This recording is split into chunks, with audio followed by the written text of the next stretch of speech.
잠시 뒤 금요일 오후 8시에 시작되는 서울 대구 경기 프리뷰해보는 시간을 갖도록 할 텐데, 양팀 모두 지금 현재 분위기가 비슷하기 때문에 약간 예측하기가 까다로울 것 같습니다.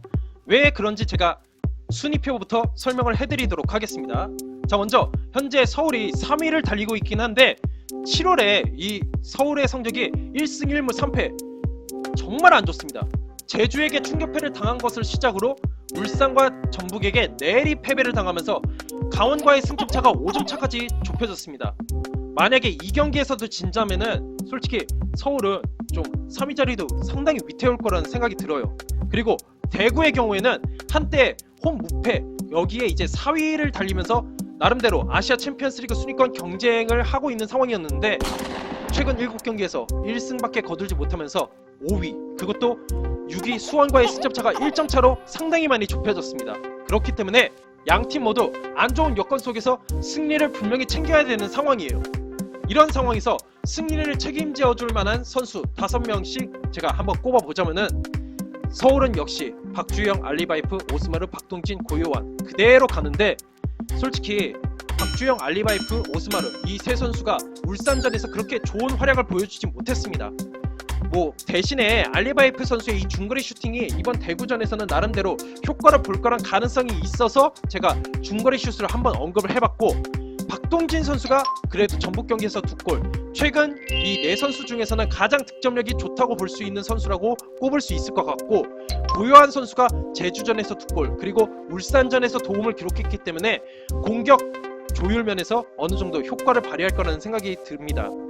자, 대구의 경우에는 세징야, 황순민, 조현우, 그리고 여기에 김대원, 히우드 선수를 넣어봤는데, 세징야 선수가 어찌됐든 한때 연속골을 넣었던 그 득점 감각이 있고, 그리고 움직임이 그렇게 나쁜 편은 아니에요.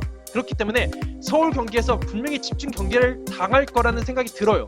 이런 상황에서 황순민 선수의 패스나 크로스, 이걸로 세징야 선수의 시선을 좀 분산시키는 역할을 좀 해줘야 된다는 생각이 들고, 안 좋은 수비 속에서도 조윤 선수의 선방 능력 정말 빛이 나고 있습니다. 진짜 조윤우 선수의 선방 능력이 국가대표급으로 다시 치고 올라가고 있습니다. 그랬는데 이 김대원 선수 초반에 보여줬던 이 화려한 득점 장면이 요즘엔 안 나오고 있어요. 정확도가 너무 안 좋다는 생각이 들고, 히우드 선수도 스피드는 좋은데 이 동료 간의 호흡, 연기의 과정에서 아쉬운 모습을 보여주고 있다. 이 두 선수의 좀 세밀한 모습이 좀 드러나야 되지 않을까라는 생각이 듭니다. 자, 이런 상황에서 양 팀의 상황을 좀 분석하기에 앞서서 양 팀의 현재 공통점을 간단하게 좀 찝도록 하겠습니다. 현재 이 두 팀 1승밖에 거두지 못하고 있는데 가장 큰 원인은 역시나 수비예요. 수비가 지금 7월달에만 13실점, 대구는 9실점, 너무 안 좋습니다.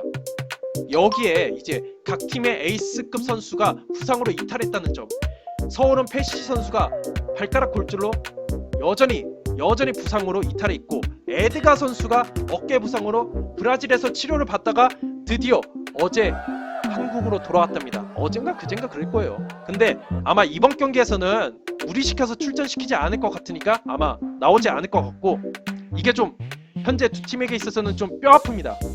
그런 상황에서 또 엷은 스쿼드, 특히나 서울의 경우에는 여름 이적 시장에서 선수를 보강을 안 했다는 것이 좀 타격이에요. 그리고 대구의 입장에서도 뭐 영입을 하긴 했는데 아직까지는 그 효과를 제대로 보지 못하고 있고, 후보 선수 중에서는 아직까지는 좀 조커급 활약으로 보여줄 선수가 좀 눈에 띄지 않는다는 거, 이게 좀 안타깝습니다. 그리고 현재 순위, 아까도 얘기했다시피 서울은 강원과의 승점차 지금 현재 5점 차까지 좁혀졌습니다. 만약에 이번 경기 지고 강원이 이긴다 그러면은 다음 경기가 이제 서울과 강원이에요. 그렇기 때문에 3위 싸움에 정말 치열해지고 부담스러울 수밖에 없는 서울이고, 대구의 경우에도 이번 경기에서 패배를 하게 된다, 수원이 이번 상대가 포항이에요. 포항이 지금 내리막길이고 원정 경기 성적이 안 좋기 때문에 대구가 순위 역전당할 가능성이 있어요. 그렇기 때문에 대구는 어렵더라도 이번 경기 좀 승부를 봐야 된다는 생각이 듭니다. 그리고 이후 일정이 만만치가 않아요. 이 두 팀이, 서울의 경우에는 이번 경기 끝나고 나서 강원과의 홈 경기, 홈이라 할지라도 강원이 현재 흐름을 봤을 때는 어떤 경기든 다 자신이 있어요. 그렇기 때문에 서울은 이번 경기 정말로 무조건 잡아야 돼요. 그리고 8월 말에 제주와의 홈경기, 제주가 지금 이 페이스 유지하고 서울이 지금처럼 계속 안 좋은 상황이 이어지면은 또 패배할 거라는 보장이 없습니다.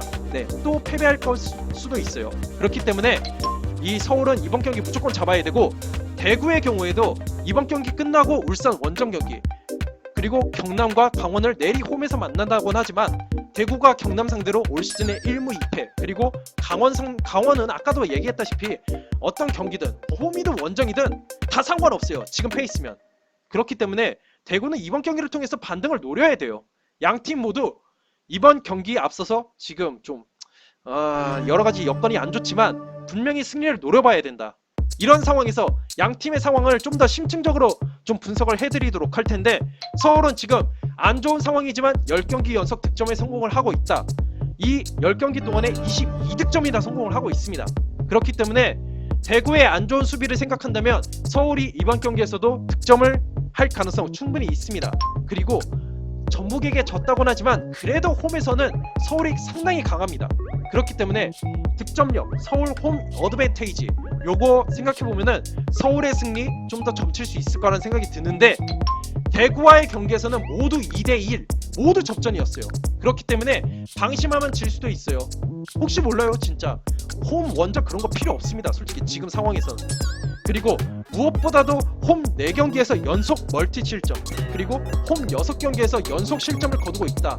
그리고 제 개인적으로 이해가 안 가는 거, 유상훈 골키퍼 대신에 양한빈 선수를 계속 쓰는데 저는 이 양한빈 선수가 솔직히 좀 불안해요. 지금 현재 선방 능력을 봤을 때는 유상훈이 좀 더 나은데 왜 양한빈을 쓰나 하는 그런 생각이 좀 듭니다. 그리고 대구의 경우에는 조현우 선수가 유상훈 골키퍼든 양한빈 골키퍼든 이 두 선수보다 더 나은 선방 능력을 지금 최근 들어서 계속 보여주고 있다. 그리고 세징야 선수와 황순민 선수의 이 두 선수의 활약 기대해볼 수 있는 여지는 충분히 있습니다. 그리고 정태욱 선수가 지난 경기에서 선발 출전하면서 본격적으로 다시 출전을 하고 있습니다. 그렇기 때문에 이 정태욱 선수를 활용해서 공격을 할 때에도 헤딩의 한방, 헤딩슛 한 방을 기대해볼 수 있다. 서울의 불안한 수비를 노릴 만한 여건은 좀 어느 정도 있다. 어느 정도는 있는데, 김대원 선수와 히우드 선수의 이 세밀함, 김대원 선수가 한때 좋았을 때는 진짜 완전히 골문을 휘감아서 넣거든요. 근데 요즘 들어서는 찼다 하면 홈런이에요. 홈런만 쳐요. 홈런만. 이 슈팅이 정확도가 너무 떨어지고, 히우드 선수도 스피드에 비해서 볼 터치가 너무 아쉽습니다. 뭐 연계도 연계인데 볼 터치가 좀 더 잘 되면은 득점을 충분히 할 수 있을 텐데 이 볼 터치가 너무 아쉽습니다. 이렇기 때문에 이 두 선수의 아쉬운 장면이 좀 변수가 될 것 같고, 그리고 7월에 3득점 9실점, 공수 밸런스가 완전히 무너졌어요. 특히나 이 3득점은 모두 세징야 선수가 기록을 했다. 세징야 선수를 제외하고는 별다른 득점원을 기대해볼 수 있는 여건이 되질 않는다. 이게 좀 상당히 안타까운 상황이에요. 대구 입장에선. 이런 상황에서, 현재 상황에서 양 팀의 승리를 이끌어줄 키플레이어 선수 한 명씩 제가 뽑아보자면, 서울에서는 알리바이프, 그리고 대구에서는 조현우 선수를 제가 한번 뽑아봤습니다.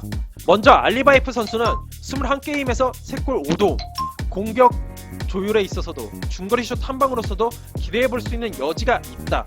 그리고 대구의 수비가 여전히 불안하기 때문에 이 선수의 공격적인 패스 한 방으로 대구의 수비를 무너뜨릴 수 있다는 생각이 듭니다. 그리고 그게 나와줘야 된다는 생각이 들어서 제가 알리바이프 선수를 키플레이어로 한번 선정을 해봤고, 조현우 선수는 정말 노다운 절대 의심할 여지가 없죠.